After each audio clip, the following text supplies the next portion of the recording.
Nini dan Miranda yang tengah bersiap-siap berangkat kerja mendengar seseorang tengah mengetuk pintu rumah. Assalamualaikum, Bu Norma.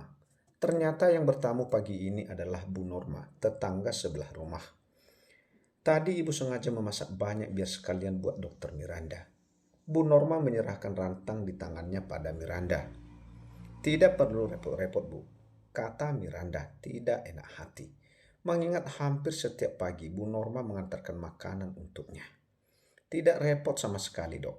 Jawaban yang selalu diucapkan Bu Norma setiap kali ia mengantarkan makanan untuk Miranda. Mau tidak mau, Miranda pun menerima makanan pemberian Bu Norma untuknya. Namun sebagai wanita dewasa, tentu saja Miranda cukup paham kemana arah dan maksud Bu Norma bersikap demikian padanya. Seperti halnya pagi ini, setiap kali mengantarkan makanan untuknya, Bu Norma pasti akan membahas putranya dan bahkan memberi tawaran pada Miranda untuk berangkat bersama dengan putranya Daris. Namun hampir setiap hari pula Miranda mencari alasan untuk menolaknya dengan halus. Pagi ini, yang menjadi alasan Miranda menolak tawaran Bu Norma adalah dirinya ingin mampir lebih dulu di rumah Suster Nini untuk menjemput wanita itu. Baiklah Dokter Miranda, kalau begitu ibu pulang dulu, soalnya mau membantu Nita mengurus bayinya, kata Bu Norma. Meskipun mendapat penolakan dari Miranda, namun tidak sampai membuat Bu Norma sakit hati pada Miranda. Wanita parubaya tersebut justru semakin yakin jika Miranda adalah wanita yang tepat untuk mendampingi putranya Daris. Baik, Bu. Sekali lagi terima kasih. Lain kali ibu tidak perlu repot-repot seperti ini, kata Miranda. Helaan napas Miranda terdengar memberat saat menyaksikan langkah Bu Norma pergi meninggalkan pekarangan rumah orang tua Mita. Maaf, Bu, bukannya saya sombong atau tidak sopan dengan menolak tawaran Bu Norma ataupun Pak Kades. Tapi saya sudah menikah dan saat ini tengah mengandung anak dari suami saya. Saya tidak ingin kedekatan kami akan menimbulkan fitnah, lirih Miranda. Sebelum kemudian kembali ke dalam rumah. Dok, apa Anda tahu jika pabrik yang dibangun di desa ini akan segera diresmikan malam ini?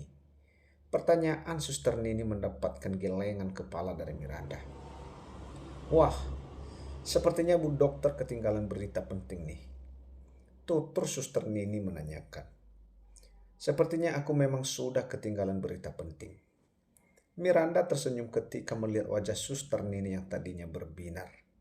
Seketika meredup ketika mengetahui dirinya tidak tahu menahu tentang acara peresmian pabrik yang akan diselenggarakan malam ini.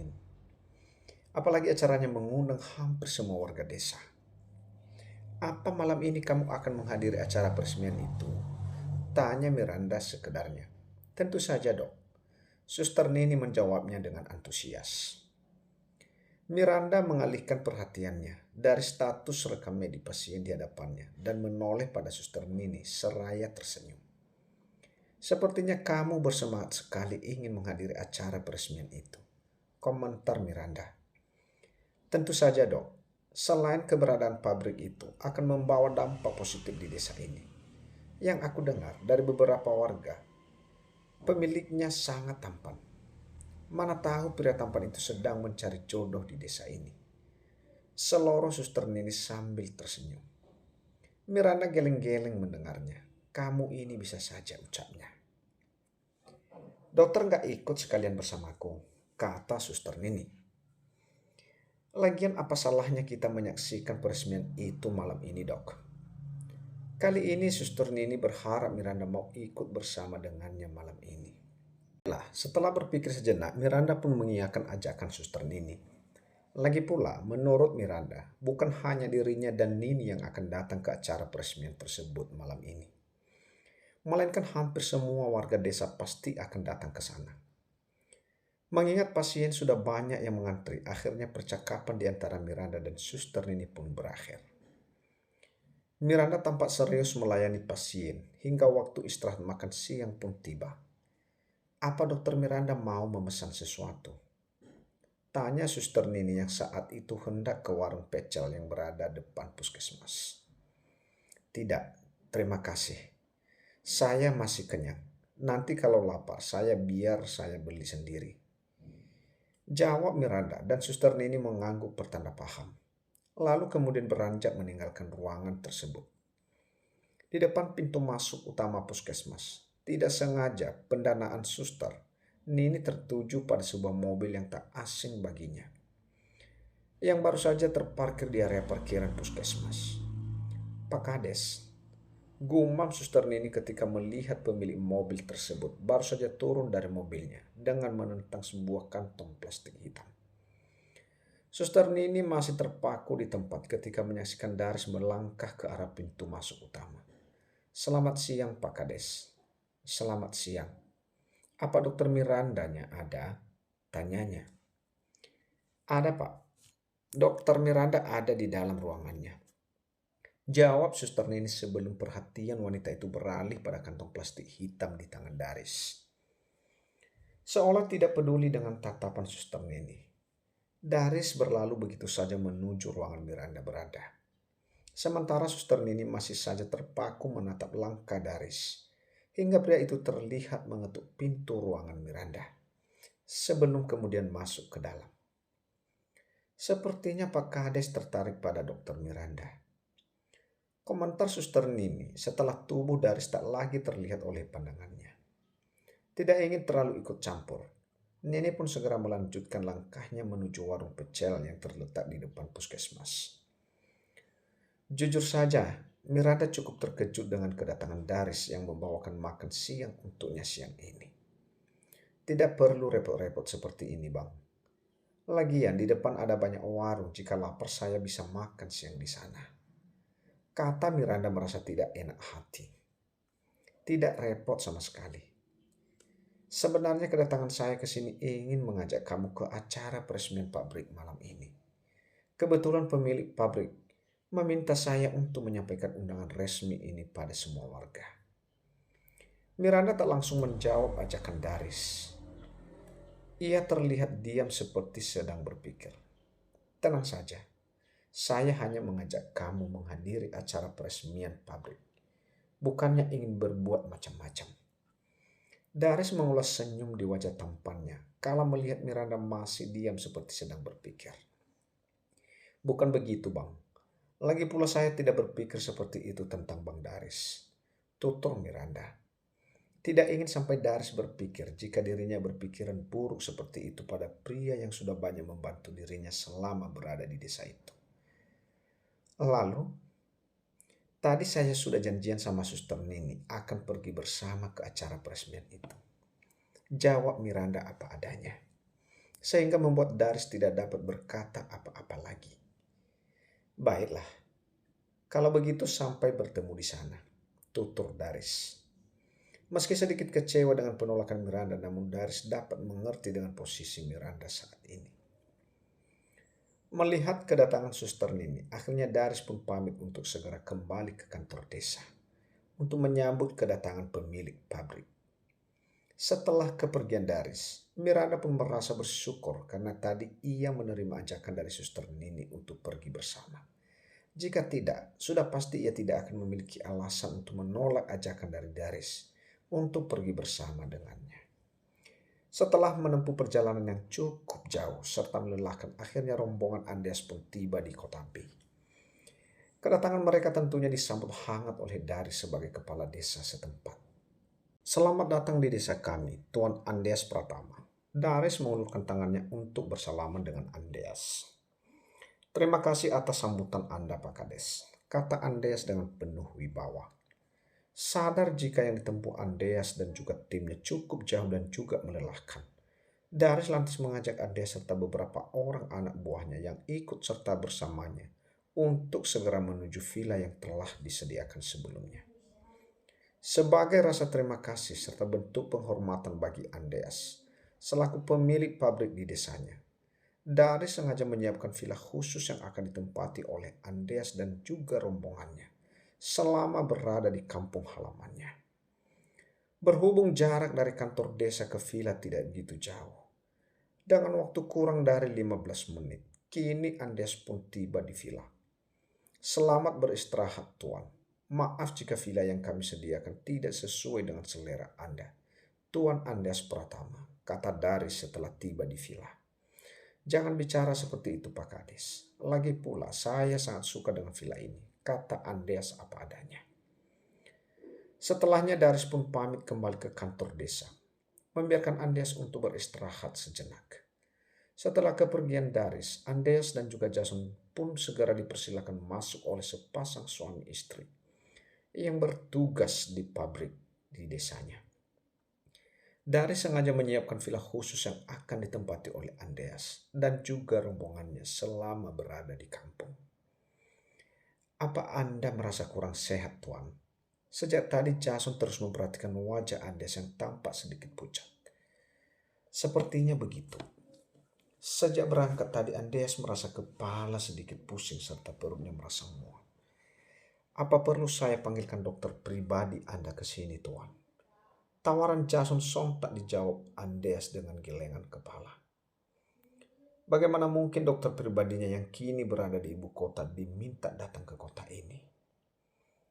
Tapi wajah Anda terlihat sangat pucat, Tuan. Jason semakin cemas melihat kondisi tuannya itu. Andreas tampak diam saja, tidak membantah ucapan Jason, sebab apa yang dikatakan Jason benar adanya. Saat melihat pantulan wajahnya dari pantulan kaca di kamarnya, Andreas melihat wajahnya terlihat sangat pucat, serasa nampak kesal.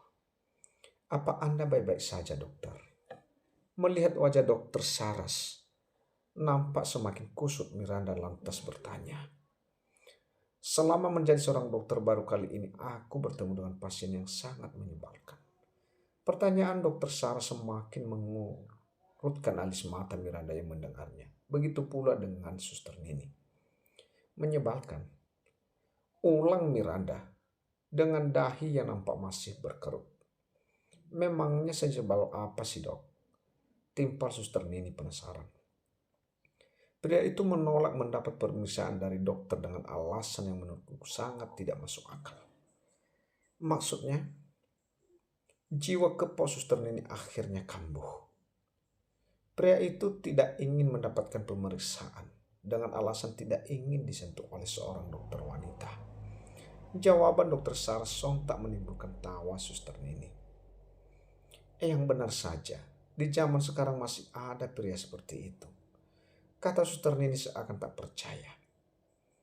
Kalau saya ada di posisi dokter Saras, mungkin sudah saya citak kepalanya.